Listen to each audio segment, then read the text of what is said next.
Now let's set up a theatre show and see how the tools in Sampler Master adapt to such a demanding scenario. We need to cover a few basic concepts.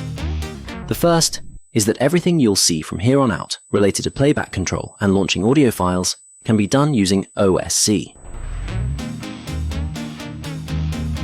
In this context, we will use theatre mode. To understand exactly what this means, let's first look at the different ways we can start playback from a slot. The basic operating principle of Sampler Master is this: when one slot is playing and another slot is launched, the first one stops.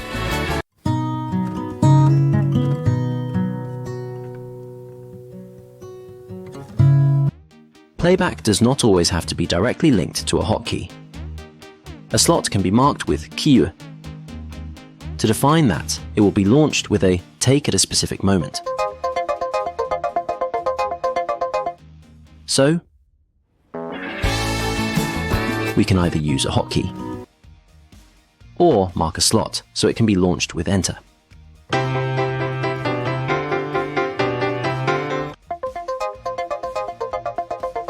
With this in mind, theatre mode makes the next slot automatically go into queue every time we play a slot.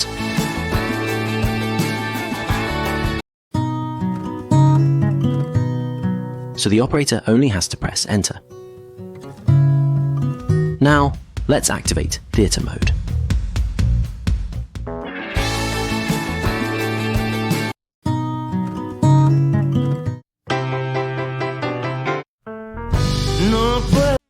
This transforms the work of the theatre technician into a sequence of take, take, take, and take.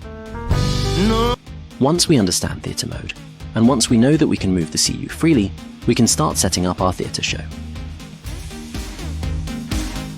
We begin with a blank session. It is advisable to start by dividing the workspace into scenes, at least provisionally.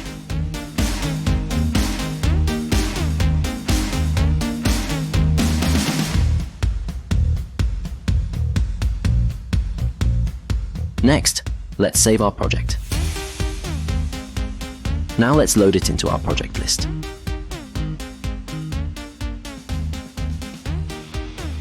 This way, we will always have it available, and we will be able to open it instantly. The director gives us some clear instructions. He needs pre-show music to play in the auditorium before the performance begins, and it must include some effects that we will deal with shortly. The duration of this pre-show is undefined, so we are going to design something that has no end. Double-click on the first slot, and our pre-listen tool opens, helping us find exactly what we need. In the shortcuts section, I have the folders I use most often. Folders can be added to the shortcuts by dragging them from the icons, and they can be removed from this section by doing the opposite. With that said, let's search for our low background.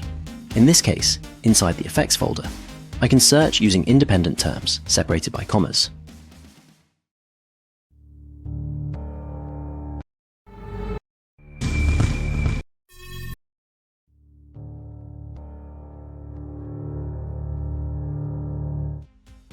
We set a more friendly name. Right-click to create an alias. Let's inspect the file a little by right-clicking on the small waveform to open the inline editor. In the file we have selected, we can see that it starts with a long fade in and ends with a long fade out. The first thing we are going to do is reduce them a little. And since our intention is to create an infinite loop, we need to see what loop options the program offers. The typical hard-cut loop does not seem to be the solution here. Let's listen.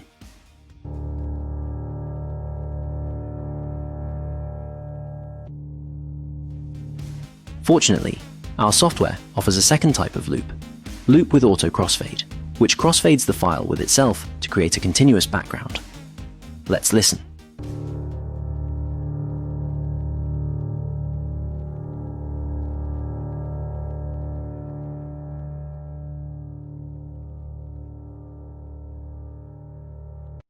Because there is a difference in volume between the beginning of the track and the end, let's automate the volume slightly to compensate for it.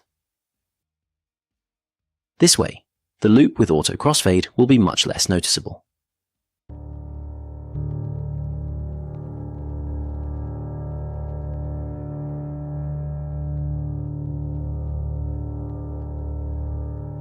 Okay, we now have an infinite background that plays before the first scene. The next request for the pre-show is a pulsing sound that must be added on top of the sustained low background we have designed. We use our tool and filter to search for something pulsing. This will be enough. We edit the name and take a look.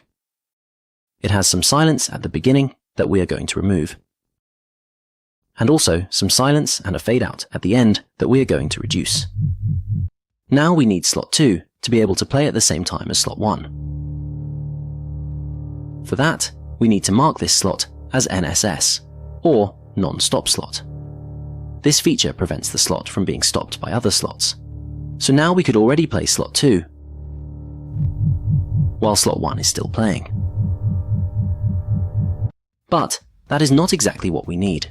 We need slot 2 to automatically start playing when slot 1 is launched. For this, we are going to use the Finish and Start Actions feature. We disable the default action, which is Play Next, and we configure a Start action. That means an action that will happen when the slot starts playing. In this case, we want slot 2 to start playing.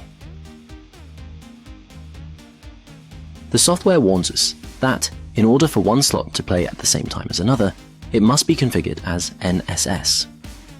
So let's configure it. Now we can define that. When slot 1 starts playback, slot 2 can also start playing. Let's check it. Very good. We have partially achieved what we wanted. However, we do not need slot 2 to start playing at the exact same moment as slot 1. So we go to the vowel pan fade menu of slot 2 and set a play delay of 5 seconds. This means that once slot 2 receives the command to start playback, it will wait 5 seconds before actually starting. Let's see how it sounds. Very good. Slot 1 is playing, and we can see the countdown on slot 2. We also need slot 2 to sound more towards the left side. Likewise, in broadcast and theatre, it is very important to clearly see the evolution of playback. For that, let's activate Tool, Colors, Play Field, and set the type to Progress Bar. Now let's reload. Now we can see the progress bar directly in the load field. We need slot 2 to enter with a fade in. If we single click, we can see the assigned time. If we click, we can see the time assigned to the fade out. If we adjust them while holding the Control key, they move symmetrically. And since this is a specific effect, we do not need it to last 17 seconds, so we can shorten it. Let's see how it sounds.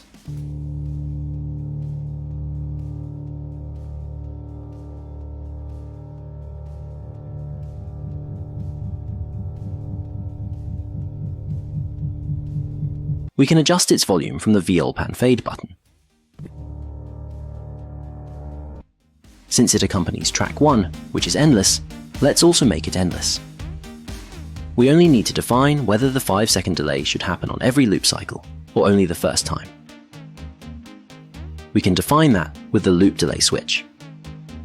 At this point, we have a sustained pre-show background made up of a continuous low background and a constant pulse that enters at the interval we defined. However, the director has told us that at a specific moment he needs chains to sound. For that, we go to our pre-listen tool and search for our chains.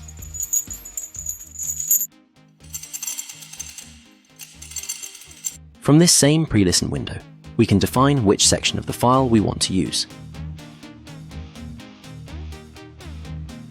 It will be loaded with the markers already set. We know that when we press play on slot 1, because of our start action configuration, slot 2 will also start playing. However, now we also need slot 3 to start playing, and slot 3 is already marked as NSS. This way, when we play slot 1, we can see that slot 2, which has a 5-second play delay, starts its countdown, and slot 3 starts playing. However, we need something more complex. We need slot 3 to play in loop, and we need to apply a play delay so that it enters behind the effect configured in slot 2. Let's review how everything sounds before moving on to the first scene.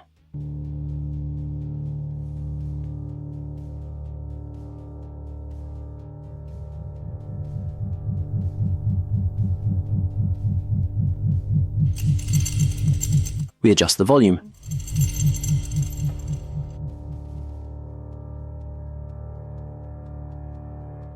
and add a fade in and fade out.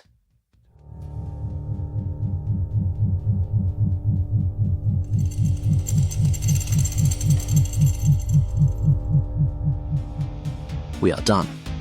We now have a sustained background of infinite duration. We delete the slots we do not need and move on to the first scene. The director has suggested this background. Let's take a look at it in the inline editor and see what we have.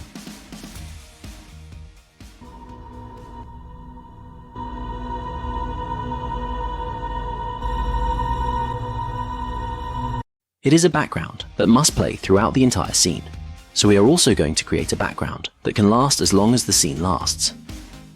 To do this, we define a beginning and an end, and also a fade in and fade out. We set this slot so it should not stop, and we put it in loop using loop with auto crossfade. Let's listen.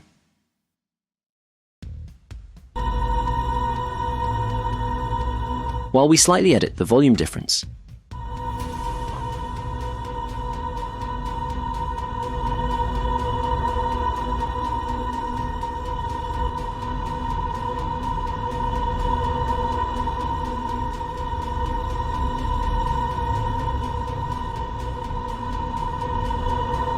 we now have a continuous background that will last for the whole scene. Later, they ask us for an effect they describe as a bright appearance.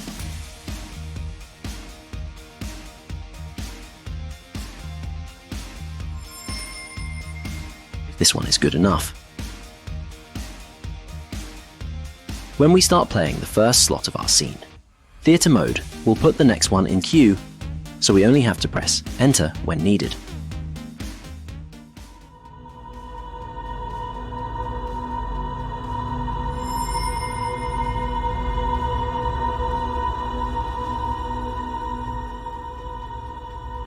Next, they ask us for footsteps, like high heels.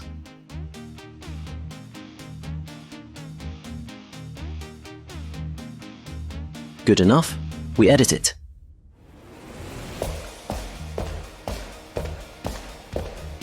It will start with a fade in and leave with a fade out. We automate the pan because it has to enter from the left and leave through the right.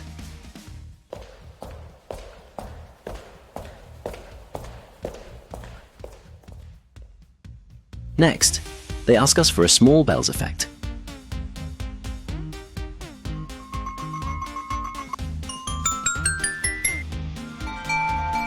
This one is good enough. And finally, the director is very clear that he wants to end this scene with this music track he has given us. Let's inspect it in the inline editor.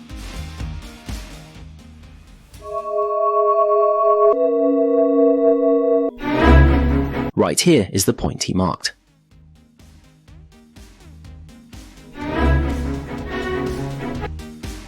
When the scene develops and reaches this moment, this will be the end of the scene. We know that when this moment arrives, we want to stop everything that may be running behind it, no matter what. For that, we will use our finish and start actions. In this case, we disable play next, which is the default action, and we activate a start action. That means something that will happen when slot number 9 starts. We want slot 8 to stop if it is playing, slot 7 to stop if it is playing, slot 6 to stop if it is playing, and slot 5 to stop if it is playing. This is an important safety measure. It is also important to define how these slots will stop if they are playing when slot 9 starts. For that, we can define whether they stop immediately or whether they use their fade out if they have one. To do this, we enable this feature. Apply fade out if set. It is assumed that the cue should be on slot 5, since during the pre-show theatre mode placed it there. In any case, for safety, we can set a start action in each pre-show slot to place the cue on slot 5.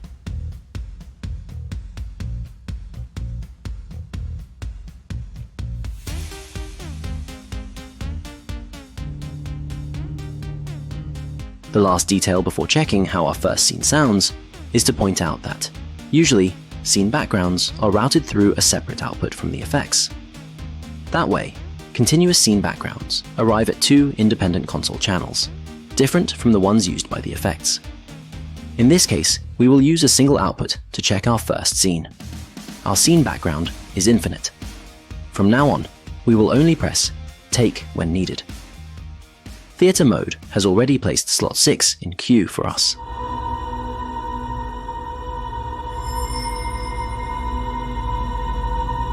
Remember that all these takes or playbacks can be triggered by OSC commands. For example, sent from a lighting console, a sound console, or a Stream Desk type button panel.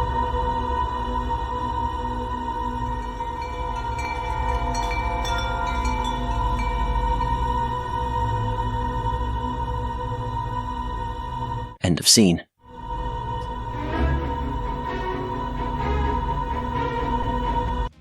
Here we have detected several things that we are going to fix. First, the volume of the scene ending needs to be a little higher. We can also modify it with the mouse wheel. Second, the finish actions we had configured are disconnected. And finally, the stop of slot 5 should not use a fade out. It should stop immediately. Let's listen.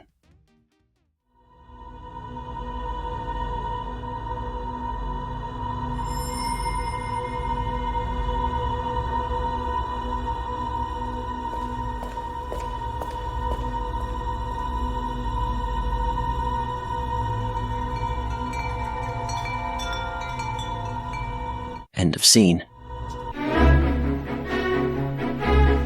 Slot 10 is unnecessary, so let's delete it.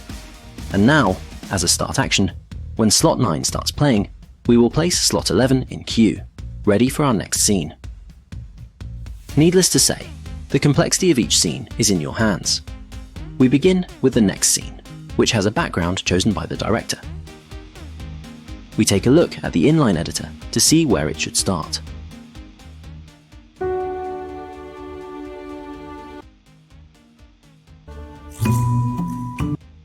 From this point,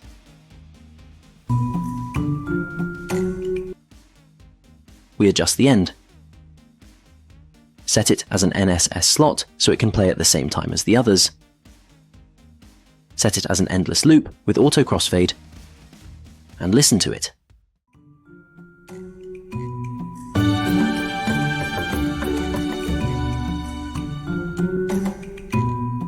Good enough. The director needs a door effect.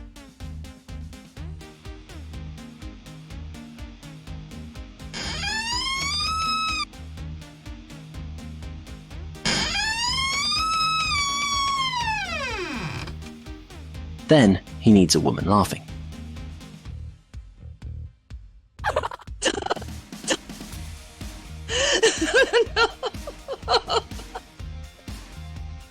Then he needs a hit on something metallic.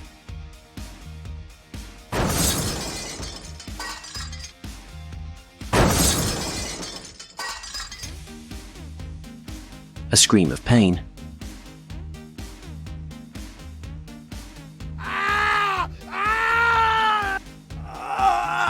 Good enough.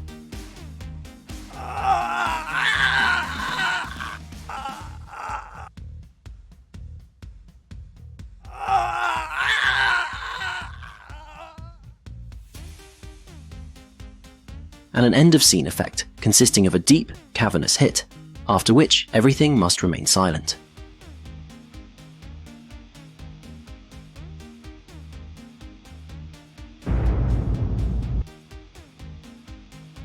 We know that when the end of the scene sounds, we want all slots to go silent, whether they are playing or not. We will use our start actions for that. We disable the default action, because as a start action, we want slots 15, 14, 13, 12, and 11 to stop. In this case, they will stop immediately, because we are not selecting the option to use their fade out if they have one.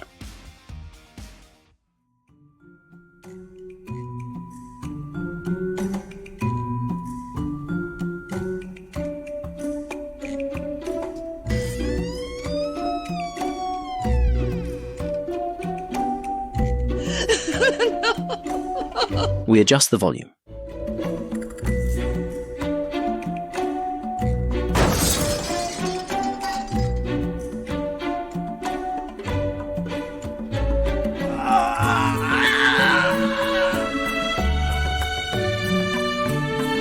End of scene.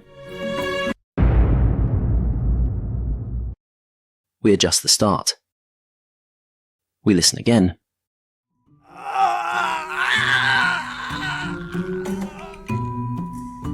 End of scene.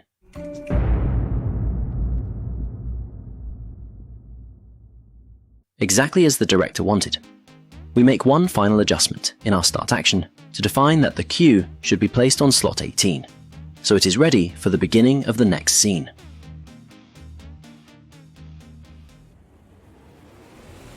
For the next scene, we have found this background, which has to play throughout the whole scene.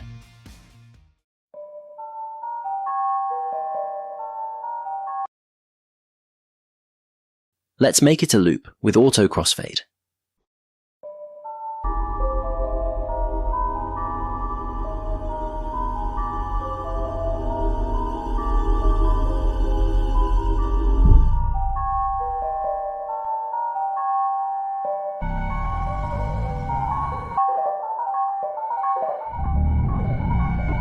The next thing the director needs is the sound of a traffic accident.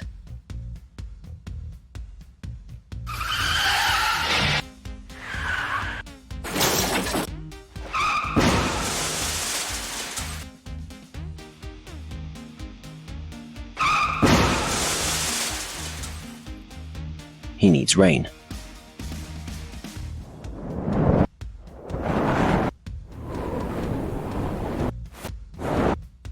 And he needs thunder as the end of the scene.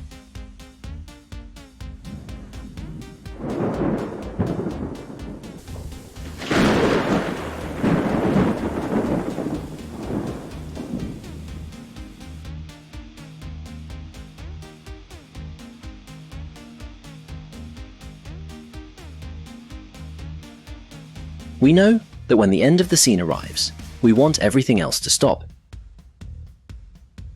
immediately, without using its fade out.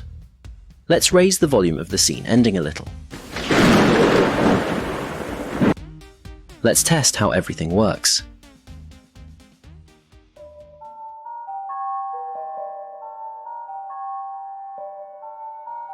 Remember that all these takes can be triggered by OSC commands.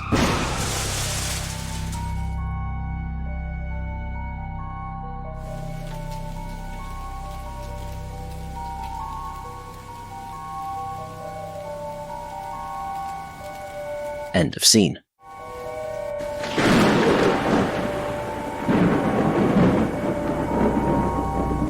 We correct the fact that we had forgotten to enable our start and finish actions, and while we are here, we remove this unnecessary one.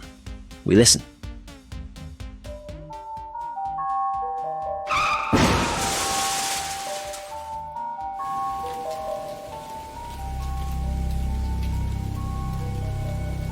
End of scene.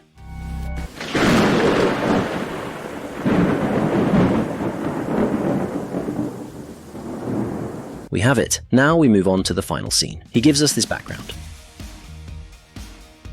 We inspect it in the inline editor.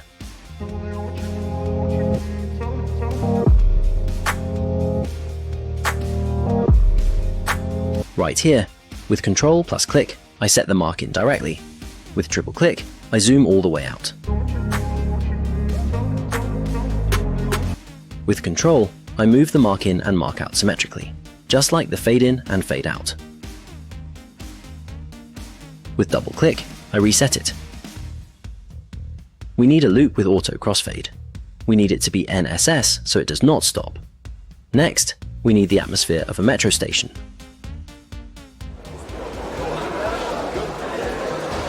This one will work.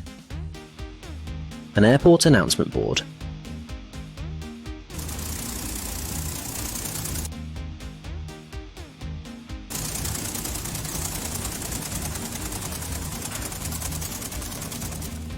A jet aircraft.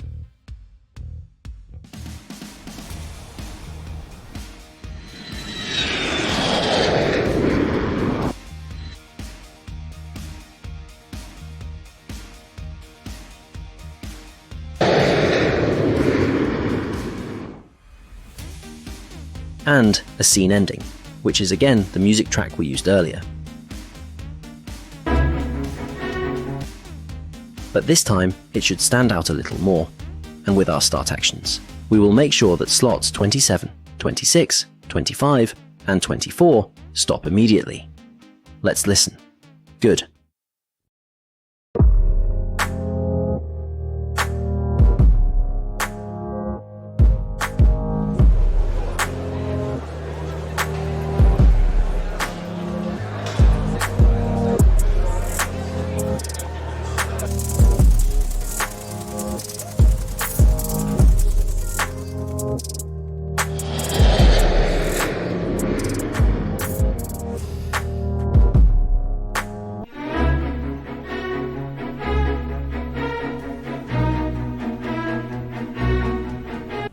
This has been a small example of how we can use the tools offered by Sampler Master to achieve a high level of control in something like theatre. Of course, the level of action chaining can be infinite, but it will always be in your hands.